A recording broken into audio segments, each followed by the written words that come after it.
Hey there friends, welcome to How to Use a Flow Journal, Lesson 9. We're almost at the end of our 10-part series. I really do hope that you guys have enjoyed this series and it's given you an opportunity to really work with your flow journal and discover all the possibilities that lie in these books, in these journals, however you decide to use it. I mean, some people have purchased these and they're only using it, for storage and things like that. But the super cool thing is that you make your book your own.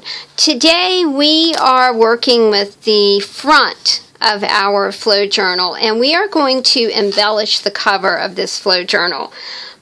What I did was and you can do this a lot of different ways, y'all.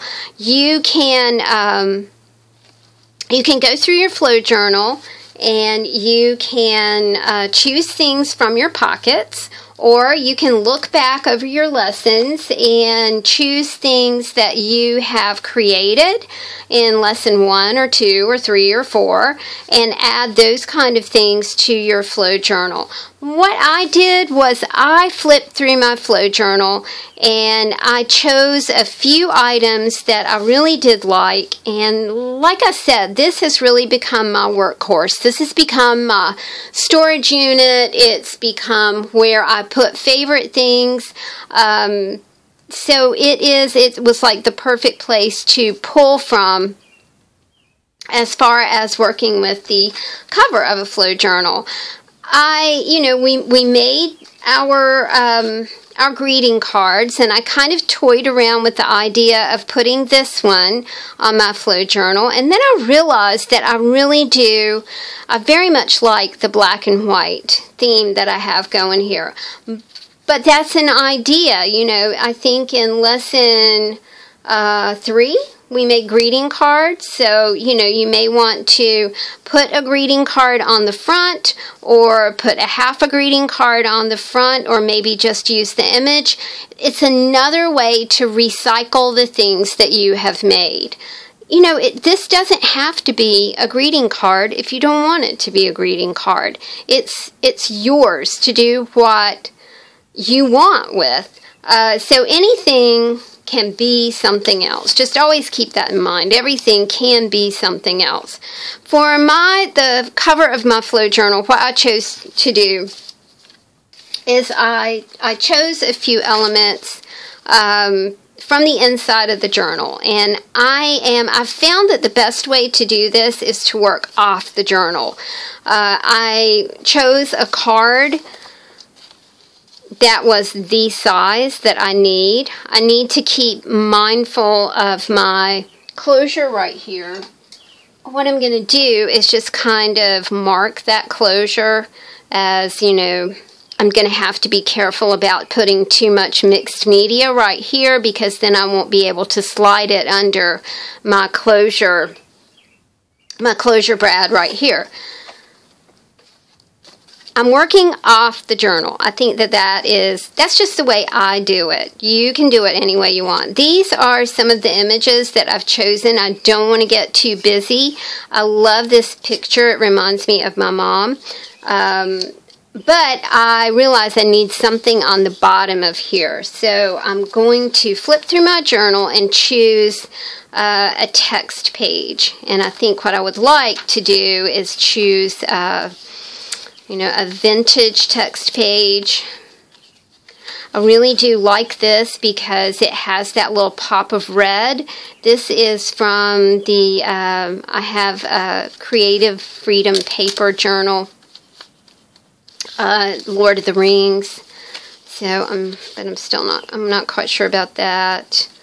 And then I'm thinking, why not use something that already has a pre-made background?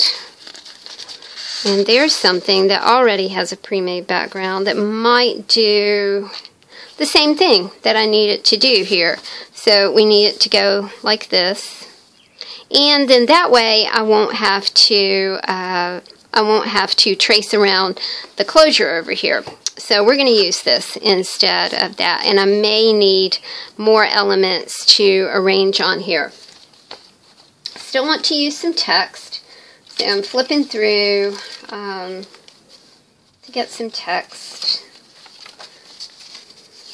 This is from Lord of the Rings. I kind of do want to use that. Oh, and then I found some exquisite Emily Dickinson poetry, so I may want to use that as well. I've got a page that I've already torn out part of, so I think I'm just going to use that. And I'm going to pause you for a minute so I can grab some Mod Podge. Be right back.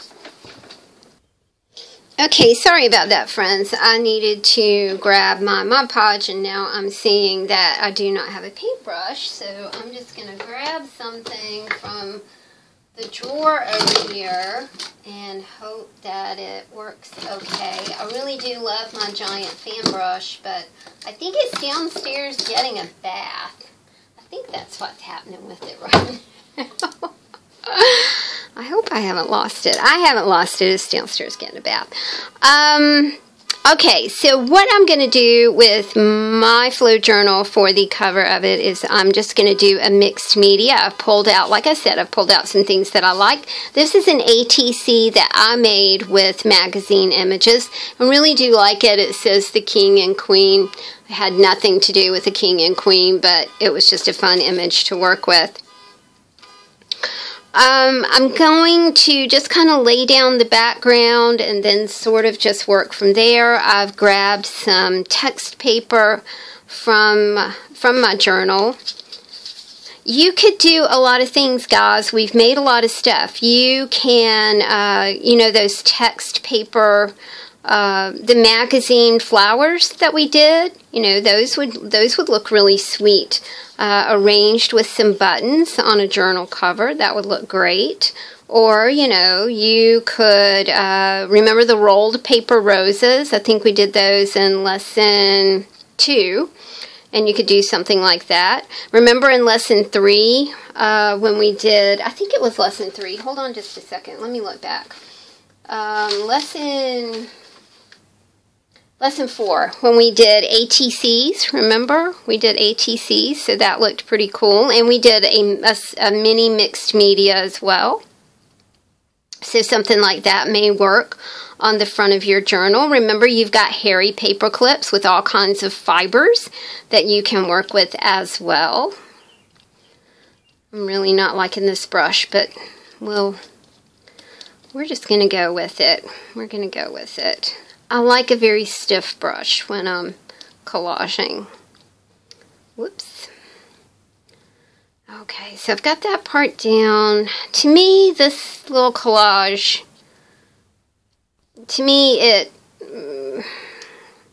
it says home. You know, we've got Coca-Colas, we've got, I live in the South, you know, we like our roots down in the South here.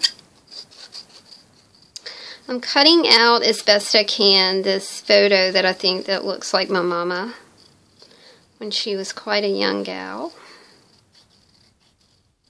It looks period appropriate. My mama will be 80 in, gosh, this month. She will be 80. So kind of like the way that's looking together. We are super partial to our Coca-Cola.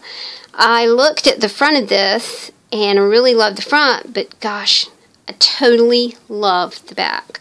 So I'm going to be cutting that out and using the back of this playing card. And it is a king of clovers, king of spades, jacks, hearts, spades. Bingo! I'm kidding. Okay, I love that. I love her. She's like a little old lady that has like this Coca-Cola little cap on. Coca-Cola cap as a hat. I think I'm gonna use this, but I'm definitely going to cut the twine off.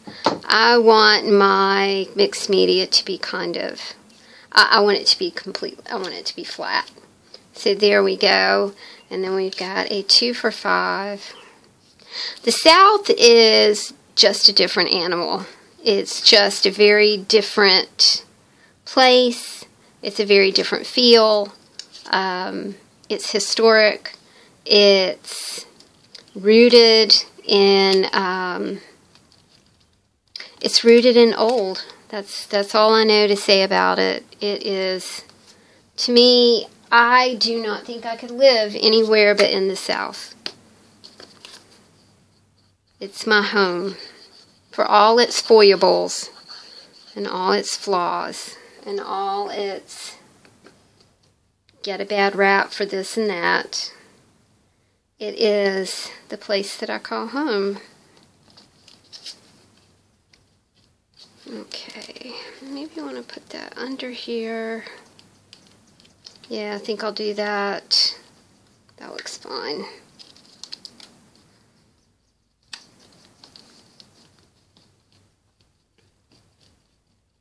And I think with this one up here, I need to glue her down.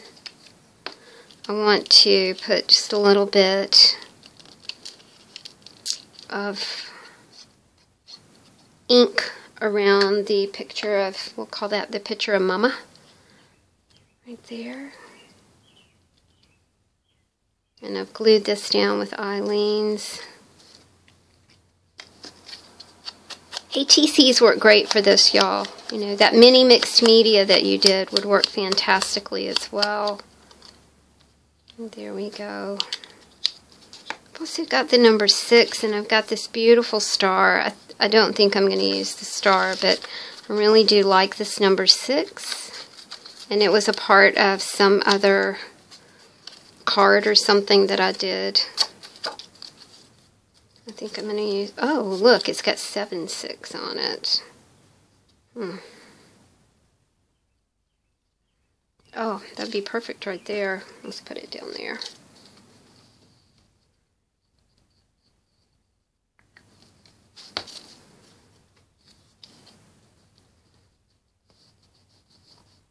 There we go. That looks great.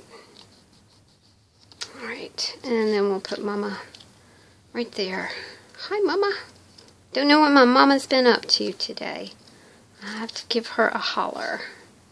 See what she's been doing. See if she went to Walmart. Sometimes she goes to the thrift store. She's found a thrift store that she really digs. We grew up with thrifted clothes.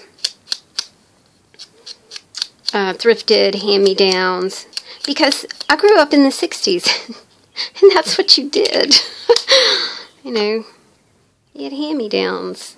That's what you wore. You went over to your cousin's house and they were outgrowing stuff, so you got it.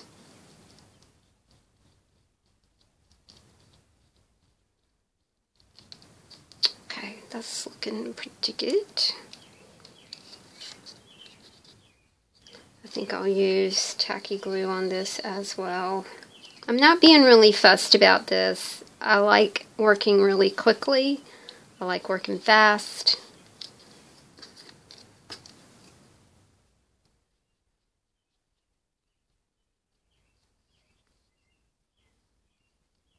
And there we go. I think that looks super neato.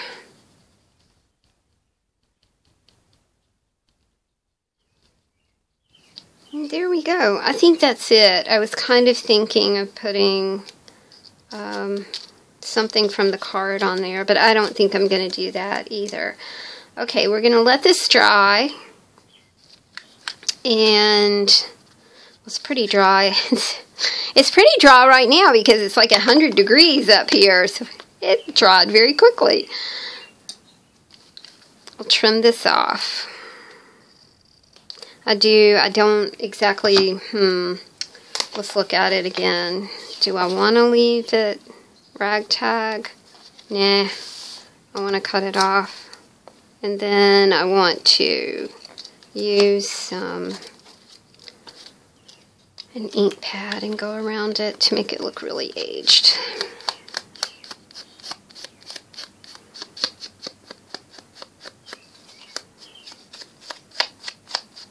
Man, the birds are just having a fun time today outside. That's what I woke up to. Chirping birds. Isn't that a blessing?